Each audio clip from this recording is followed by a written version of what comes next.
नमस्कार, आप देख रहे हैं DLP न्यूज टीवी। मैं हूं नित्या सिंह और पेश है इस वक्त की सबसे बड़ी और संवेदनशील खबर पश्चिम बंगाल के मुर्शिदाबाद से, जहां वक्फ संशोधन कानून के विरोध में शुरू हुआ प्रदर्शन अब उग्र हिंसा में बदल चुका है। पश्चिम बंगाल के मुर्शिदाबाद जिले में वक्फ संशोधन कानून 2025 के विरोध में भड़की हिंसा ने गंभीर रूप ले लिया है। 11 अप्रैल से शुरू हुई इस हिंसा में अब तक 3 लोगों की मौत हो चुकी है, जिनमें एक पिता पुत्र की जोड़ी भी शामिल है। प्रदर्शनकारियों ने वाहनों और दुकानों में आगजनी की, पुलिस पर पत्थराव किया और निमतीटा रेलवे स्टेशन पर ट्रेन पर पत्थर फेंके, जिससे कई ट्रेनों को रद्द या डाइवर्ट करना पड़ा। हिंसा के चलते धुलियान क्षेत्र से लगभग 500 हिंदू परिवारों ने पलायन किया है, जिनमें से कई ने मालदा के स्कूलों में शरण ली है। प्रदर्शनकारियों पर आरोप है कि उन्होंने घरों में आग लगाई और पानी के स्रोतों में जहर मिलाया। स्थिति को नियंत्रित करने के लिए केंद्र सरकार ने 1600 जवानों को तैनात किया है, जिनमें 300 BSF जवान शामिल हैं। कुल 21 कंपनियां हिंसाग्रस्त इलाकों में तैनात की गई हैं। कलकत्ता हाई कोर्ट ने भी राज्य सरकार को केंद्रीय बलों की तैनाती का आदेश दिया है, यह कहते हुए कि हम आंखें बंद नहीं कर सकते। राज्यपाल CV आनंद बोस ने केंद्रीय गृह मंत्री अमित शाह से चर्चा की है और राज्य सरकार को उपद्रवियों के खिलाफ कड़ी कार्रवाई करने के निर्देश दिए हैं। विधानसभा में विपक्ष के नेता सुवेंदु अधिकारी ने राज्य में AFSPA लागू करने की मांग की है, यह कहते हुए कि बंगाल में अराजकता और कानून व्यवस्था की स्थिति खराब होती जा रही है। All India Muslim personal law board ने वक्फ बचाव अभियान की घोषणा की है, जो 11 अप्रैल से 7 जुलाई तक चलेगा। इस दौरान 1 करोड़ हस्ताक्षर एकत्र कर प्रधानमंत्री को भेजे जाएंगे। सुप्रीम कोर्ट में वक्फ संशोधन कानून की संवैधानिकता को चुनौती देने वाली 17 याचिकाएं दायर की गई हैं, जिनमें से 10 पर 16 अप्रैल को सुनवाई होगी। स्थिति की गंभीरता को देखते हुए राज्य सरकार ने मुर्शिदाबाद के कई क्षेत्रों में धारा 144 लागू की है और इंटरनेट सेवाएं बंद कर दी गई हैं। पुलिस ने अब तक 150 से अधिक लोगों को गिरफ्तार किया है। स्थिति अभी भी तनावपूर्ण बनी हुई है और प्रशासन हालात को सामान्य करने के लिए प्रयासरत है। DLP न्यूज टीवी की टीम मुर्शिदाबाद की हर पल की अपडेट पर नजर बनाए हुए है। हमारी आपसे अपील है, अफवाहों पर विश्वास न करें, सिर्फ विश्वसनीय सूत्रों की जानकारी साझा करें। ऐसी और प्रामाणिक खबरों के लिए जुड़े रहिए हमारे साथ DLP न्यूज टीवी पर। पश्चिम बंगाल में भाजपा आज बड़े पैमाने पर विरोध प्रदर्शन कर रही है। कोलकाता की कॉलेज स्ट्रीट से हमारे साथ मौजूद हैं हमारे संवाददाता प्रसन्नजीत बख्शी। प्रसन्नजीत, जिस तरह से ये पलायन की खबरें सामने आ रही हैं, साफ तौर पर ये विफलता दर्शाती है कि सरकार चुप है, कोई काम नहीं कर रही। और ये जो इस वक्त विरोध प्रदर्शन हो रहा है, यहाँ मौजूद लोग जो विरोध प्रदर्शन कर रहे हैं, आखिरकार उनका क्या कहना है?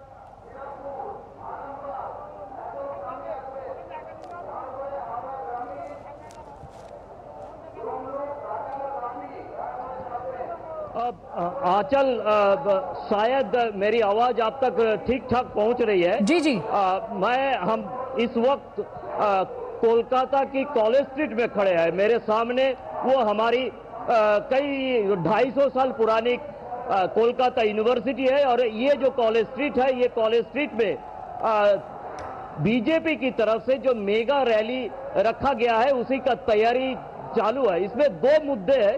एक तो है कि मुर्शिदाबाद में जिस तरह से हिंदुओं का पलायन कल रात से हम लोग देख रहे हैं, ये शायद हिंदुस्तान में 47 के बाद कश्मीर छोड़ के और किसी जगह पे नहीं दिखाई दिया। और साथ ही साथ जो 25,500 शिक्षक ये अब काम से बाहर है, ये दोनों मिला के ये जो आज आंदोलन है बीजेपी का, वो शुरू होने जा रहा है। और हमारे साथ पुरुलिया से बीजेपी का सांसद ज्योतिर्मय सिंह महातो है, 2 बार की सांसद। ज्योतिर्मय, पहले तो हम मुर्शिदाबाद की बात करें, क्योंकि आखिर तक जब CAPF ना आए तो कुछ स्थिति को काबू में कोई नहीं ला पाए और अभी भी काबू में है कि नहीं, किसी को समझ में नहीं आ रहा है। ज्योतिर्मय, देखिए, जो 3-4 दिन में वक़्फ़ को सामने लेके, वो तो एक सोची समझी समझी है। वक़्फ़ मुद्दा नहीं, मुद्दा है हिंदुओं को वहां से भगाना। बांग्लादेश में जैसे आज 1-1.5 साल में हम लोग देख रहे हैं कि हिंदू एरिया में जहां वहां अल्पसंख्यक हिंदू ऐसे ही मालदा, मुर्शिदाबाद, नदिया के कुछ अंश और साउथ 24 परगना में हिंदू अल्पसंख्यक है और ऐसे जगह में हिंदुओं को पलायन करने के लिए मजबूर किया जा रहा है। और पश्चिम बंगाल की जो सरकार है मूक दर्शक है, पुलिस पूरा निष्क्रिय है। इसका एक ही कारण है वोट बैंक की राजनीति ममता बनर्जी। इसमें दो उद्देश्य है, जिहादियों का अपना उद्देश्य है कि हिंदुओं को भगाना और ममता बनर्जी का उद्देश्य है कि वोट बैंक मजबूत करना। आप दोनों का जो मन का मंशा है पूरी होती दिखाई दे रही है। लेकिन मैं इतना चेतावनी देना चाहता हूँ, पश्चिम बंगाल में अभी भी भाजपा का 12 सांसद है, 65 विधायक है, भाजपा का स्ट्रॉन्ग यहाँ संगठन है। कोई यहाँ हिंदुओं को पलायन करने के लिए मजबूर नहीं कर सकता। लोकतांत्रिक तरीके से हम लोग विरोध करते रहेंगे, आज भी जैसे हम लोग प्रोटेस्ट कर रहे हैं। लेकिन मैं ममता बनर्जी रहते हुए यहाँ कोई हिंदू सुरक्षित नहीं है, इतना मैं बोल रहा हूँ। ममता बनर्जी का जो अभी का आचरण है वो पूरी पुलिस को निष्क्रिय कर दी है। जब सीआरपीएफ उतरा वहाँ, मैं महामान्य हाईकोर्ट को मैं धन्यवाद करना चाहता हूँ कि उनके निर्देश पे वहाँ 5 कंपनी दिया, लेकिन 5 कंपनी सीआरपीएफ सफिशिएंट है नहीं। इसलिए स्पेशल आपका इसलिए मैं arm force special power act 1958 के तहत जो है यहाँ उपद्रव एरिया घोषित किया जाए। आंचल आपको बता दे कि ज्योतिर्मय ने एक चिट्ठी लिखे है कि जो armed forces special power act जो नॉर्थ ईस्ट में लागू किया जाता है, जो अभी मणिपुर में लागू है फिर से, ये बंगाल के कुछ जिला में जैसे मुर्शिदाबाद, मालदा, साउथ 24 परगना, नदिया, ये सब जगह पे ये लेकिन प्रसन्नजीत अफस्पा कहते हैं ये। एक चीज मैं समझना चाहती हूँ आपसे कि लगातार यहाँ पर राजनीतिक रोटियां सेकी जा रही हैं, जहां पर लोग कह रहे हैं कि कांग्रेस का इकोसिस्टम उकसावा दे रहा है, सपा की जो सरकार है वो ममता बनर्जी को बचा रही है। लेकिन इसमें सबसे अहम सवाल ये है कि जो पलायन हो रहा है और जो उपद्रवी हैं उनके खिलाफ पुलिस कोई एक्शन क्यों नहीं लेती? ठीक, मैं पूछता हूँ एक बार ज्योतिर्मय से पूछता हूँ और बाकी मुझे जो कहना है मैं बता रहा हूँ। ज्योतिर्मय, सवाल यह है कि जो पलायन है, जिस तरह से पलायन करके लोग मालदा पहुंचे हैं, एक तरफ इन लोगों को सुरक्षा देने के लिए, दूसरे तरफ उपद्रवियों के खिलाफ कदम उठाने के लिए सरकार की तरफ से आप लोगों ने कुछ देख रहे हैं? देखिए, पश्चिम बंगाल सरकार पीछे से मदद दे रही है, जो आतंकवादी है, जो संतरासवादी है, तो कैसे अपना स्टेप कर ले? पुलिस मूक दर्शक है, पुलिस के सामने 2 जन को हत्या किया जाता है, हरगोविंद दास और उसका बेटा चंदन दास को। ना वो आपका ये इस बिल के बारे में पता है, ना वो जानता है कुछ। ऐसे व्यक्तियों को शिकार किया जा रहा है आतंक फैलाने के लिए। सरकार की तरफ से कोई पहल नहीं है, नहीं तो ये महामान्य हाईकोर्ट को क्यों निर्देश देना पड़ता?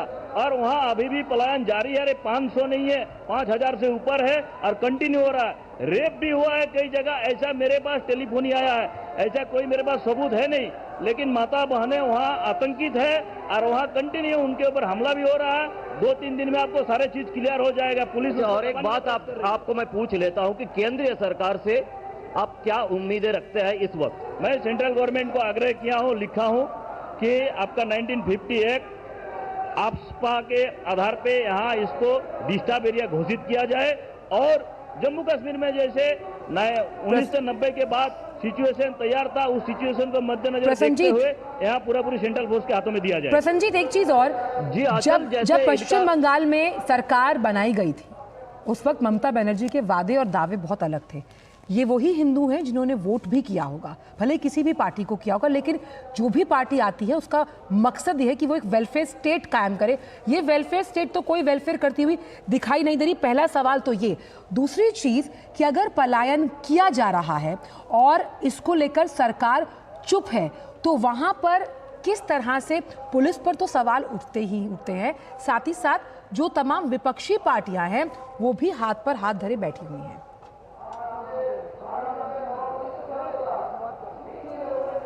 नहीं, देखिए आंचल, मैं एक बात साफ तरीके से बता दूं। आज धुलियन के अंदर, शमशेरगंज के अंदर, सूती के अंदर जब पत्रकार लोग घुस पाए थे और अभी वहां पे काम कर रहे थे, मैं कुछ दिन पहले आप लोगों को बताया था कि मालदा की मोथाबाड़ी में जो पत्रकार लोग काम कर रहे थे वो वहां से रो कर हमें फोन कर रहे थे कि दादा हम शायद इस मालदा में हम अभी रह नहीं पाएंगे। हमें आगे से मालदा छोड़ के बाहर जाना पड़ेगा। और अब जो लोग धुलियान, सूती और बाकी जगह पर काम कर रहे हैं, इनका कहना है कि टारगेटेड अटैक हुआ है। इसके साथ वाकफ कानून का कोई संबंध नहीं है। मतलब दो आजू बाजू में अगर घर है, एक हिंदू का है और एक मुसलमान का है, तो हिंदू का घर तोड़ा गया है, मुसलमान का घर जैसा है वैसा ही है। अगर दो दुकान है आजू बाजू में, एक मुसलमान का है और एक हिंदू का है, तो हिंदू का जो दुकान है वो तोड़ा गया है, मुसलमान का दुकान सही सलामत है। तो कहना का इसका मतलब यह है, इसका निष्कर्ष यह है कि ये सोची समझी। और एक बात बताओ कि जब बीएसएफ को उतारा गया है, बीएसएफ का पहला काम ढूंढ ढूंढ के लोगों के घर की छत से पत्थर उतारा जा रहा है। बोरिया में पत्थर जुगाड़ करके रखा गया था, जो बीएसएफ ने रास्ते पे फेंकने के लिए मजबूर कर रहा है अभी लोगों को दबाव देकर। मतलब अच्छा, प्रसन्नजीत, क्या इंटरनेट सिर्फ हिंदुओं का घर जलाना, बिल्कुल ये सुनियोजित है, आपने बहुत टारगेटेड है। और बिल्कुल आपने दो बहुत अहम पॉइंटर्स कहे कि एक तो ये टारगेटेड है, इसका वक्फ संशोधन कानून जो लागू किया जाना है उससे कोई लेना देना नहीं है, और ये हिंदूज को टारगेट करके किया जा रहा है। दूसरा सवाल ये कि इंटरनेट सेवाओं को भी वहां प्रभावित किया गया है। इंटरनेट सेवाएं अभी बंद है क्योंकि सोशल प्लेटफॉर्म से जो भ्रामक सूचनाएं जाती हैं इस तरह के घटनाक्रम में, वो बहुत इम्पैक्टफुल होती हैं, जो कि पॉजिटिव और नेगेटिव दोनों हो सकते हैं। देखिए, ये इंटरनेट बंद करना एक तरीका है, ये लॉ एंड ऑर्डर के लिए एक तरीका है, ठीक है। लेकिन इंटरनेट के साथ साथ पत्रकारों को रोक देना ये कहां की तरीका है जी। पहली बात। दूसरी बात है कि जब पत्रकार अंदर जाने की कोशिश में है, तब पत्रकारों को सिक्योरिटी देना ये पुलिस का काम है, क्योंकि पत्रकार जो सत्य है, जो ट्रूथ है, वो निकालने की कोशिश में पिछले 3 दिन से लगे हुए हैं। वहां का पत्रकार, कोलकाता से गए हुए पत्रकार, लेकिन ये पत्रकारों को सुरक्षा देने की बजाय पत्रकारों को हुमकी देना, पत्रकारों को धमकाना कि आप अगर अंदर जाए तो आपकी जिम्मेदारी हमारी नहीं है। तो ये किस तरह की पुलिस है जी? ये किस तरह की डीजीपी का ये किस तरह की कहना है कि भाई कोई अफवाह मत फैलाइए, लेकिन जब एडिशनल डायरेक्टर जनरल एडीजी ने अपना बयान देते हैं तो कहते हैं कि शायद बीएसएफ की तरफ से गोली चलाया गया। ये एक जरा सा झूठ है और अफवाह है। तो ये जो स्थिति है, ये स्थिति से अभी भी हम निकल नहीं पाए। ये जो ग्राउंड जीरो में जो लोग काम कर रहा है, ये अभी भी निकल नहीं पाए, वो दहशत में है। और पत्रकार लोग और कैमरा पर्सन लोग ये रो रहे हैं वहां की अंदर की हालत देखकर। जी, एक चीज और प्रसन्नजीत, राज्य का इतना इंपॉर्टेंट जिला मुर्शिदाबाद जिसकी तस्वीरें हम दिखा रहे हैं, ऐसे में मुख्यमंत्री साहिबा कहीं नजर नहीं आ रही, और उपद्रवियों की पहचान के लिए पुलिस क्या कर रही? क्योंकि अगर पत्थरों के थैले या फिर बोरियां आपके घर की छतों पर हैं तो ये तो बहुत सीधी और सरल भाषा में समझने की बात है कि ये सब सुनियोजित तरीके से प्लान करके किया गया है। बिल्कुल, क्योंकि देखिए पुलिस का काम कानून व्यवस्था को कायम रखना, लेकिन पिछले 3-4 दिनों से हमने देखा पुलिस का काम है ममता बनर्जी क्या कह रही है पहले उसके बारे में समझ जाए, उसके बाद अगर कुछ करना है तो करेंगे। तब तक हिंदुओं का घर जले तो जलने दे, वाकफ के नाम पर हिंदुओं का दुकान लूट हो जाए तो होने दीजिए, हिंदू अगर विस्थापित हो जाए तो होने दीजिए। और उसके बाद जब कल हाईकोर्ट ने अपना बातें रखी, उसके बाद डीजीपी को ख्याल आया कि अगर वो मुर्शिदाबाद ना पहुंचे तो शायद हो सकता है कि उनके खिलाफ भी एक्शन हो जाए। तो अब उन्होंने जाके डीजीपी मुर्शिदाबाद पहुंचे हैं और किसी तरह से स्थिति को संभालने की कोशिश में है, लेकिन जो होना था वो हो गया है आंचल। अच्छा, एक चीज लगातार ममता बनर्जी कह रही हैं कि राजनीति के लिए दंगों को ना भड़काया जाए, लेकिन कोई उनसे पूछे कि जुमे के दिन जिस तरह से मुर्शिदाबाद सुलगा है और अब हिंदू पलायन करने पर मजबूर है, उनके लिए कोई व्यवस्था भी कोई सुनिश्चित नहीं है कि जिस तरह से नदी पार करके वो पलायन कर रहे हैं, खाना पीना आपका अपना सब साजो सामान, इसकी भी कोई व्यवस्था सुनिश्चित नहीं की गई है। देखिए, मेरा ऑडियो कट गया है, मैं कोशिश करता हूं ऑडियो फिर से लाने के लिए, मेरा ऑडियो कट गया है। प्रसन्नजीत को मेरी आवाज पहुंच रही है? चलिए, चलिए प्रसन्नजीत के पास दोबारा जाएंगे, लेकिन जिस तरह से हमने देखा कि शमशेरगंज की चाहे बात हो, चाहे मालदा की बात की जाए, मुर्शिदाबाद की बात की जाए, केंद्रीय बलों की जो तमाम कंपनियां तैनात हैं, धर्म के नाम पर आखिर नफरत और हिंसा का ये तनाव और संग्राम क्यों? ये बड़ा सवाल है जिसका जवाब ममता बनर्जी सरकार को देना ही होगा। जुमे के दिन से सुलग रहा है मुर्शिदाबाद और अब फ्लैग मार्च की बात की जा रही है। ये भी कहा जा रहा है कि हिंसा करने वालों के खिलाफ सख्ती से निपटा जाएगा, लेकिन वो सख्ती नजर नहीं आ रही। जिस तरह से प्रसन्नजीत तमाम जानकारियां हमसे साझा कर रहे हैं, क्योंकि तमाम उपद्रवियों को लेकर अभी भी जो एक्शन प्लान है पुलिस का वो सामने नहीं आया। मुर्शिदाबाद हिंसा के बाद अगर हम देखें तो मालदा पलायन करते हुए आप उन लोगों की तस्वीरें देखिए, आप खुद सोचिए आपको अपना घर छोड़कर अगर पलायन करना पड़े। प्रसन्नजीत, जुमे के दिन ऐसा हुआ था जो मुर्शिदाबाद का पूरा घटनाक्रम है, अब वहां पर पुलिस कह रही है भाई फ्लैग मार्च है और खास तौर पर यह भी कहा जा रहा है कि जो कुछ करेगा तो सख्ती से उससे निपटा जाएगा। अब करेगा, जब सख्ती करनी थी तो प्रिकॉशनरी मेजर्स क्यों नहीं लिए गए?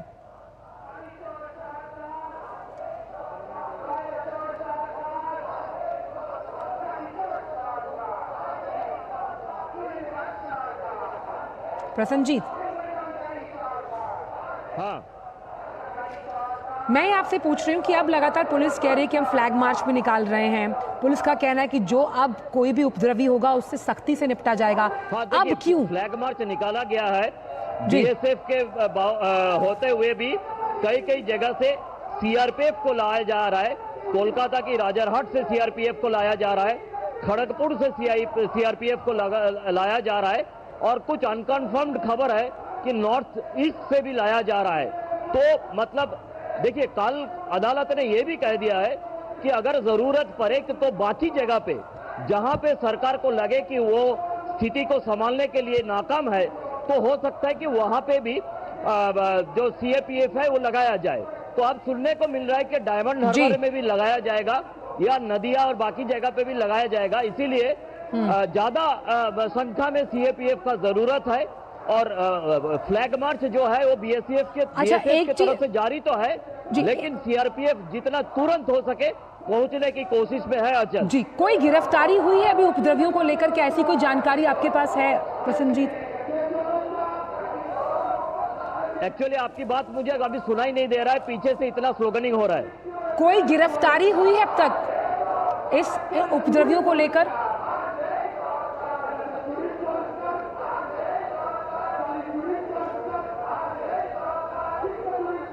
चलिए प्रसन्नजीत, ये भी जानना चाहेंगे आपसे। चलिए प्रसन्नजीत, कोई बात नहीं, हम आपसे वापस दोबारा मुखातिब होंगे। आपने तमाम जो जानकारी हमसे साझा की उसके लिए बहुत बहुत शुक्रिया। तो आप देख रहे हैं कि मुर्शिदाबाद में अभी हालात सामान्य नहीं हैं, और इसमें पुलिस के एक्शन पर तो सवाल उठता ही है, साथ ही साथ ममता बनर्जी जिस तरह से सरकार चला रही हैं वो भी सवालों के घेरे में, और इसीलिए हर जगह से रिएक्शन सामने आ रहे हैं।